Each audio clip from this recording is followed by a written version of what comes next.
যারা আজকে এখানে এসেছেন সকলকে আমার পক্ষ থেকে সালাম, আসসালামু আলাইকুম। আশা করি তোমরা সকলেই সুস্থ আছো, ভালো আছো।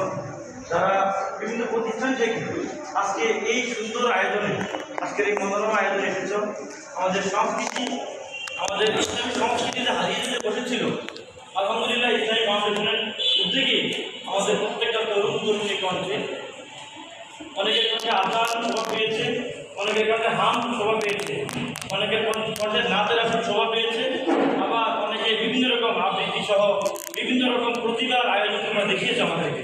আলহামদুলিল্লাহ আমরা আশা করি আজকের এই হলরুম আগামীতে আরও অনেক বড় হবে, বিভিন্ন প্রতিষ্ঠান থেকে আরও বেশি পার্টিসিপেট হবে, আরও সবাই অংশগ্রহণের মধ্যে আমরা আমাদের সুস্থ সংস্কৃতির প্রতিভা বিকাশের জন্য আমরা ইসলামী ফাউন্ডেশনকে আরও বেশি করে পাশে পাবো। সুন্দর আয়োজনের তাদেরকে আন্তরিক মোবারকবাদ ও ধন্যবাদ জানাই আমি শেষ করছি। আসসালামু আলাইকুম। ধন্যবাদ আলম স্যারকে।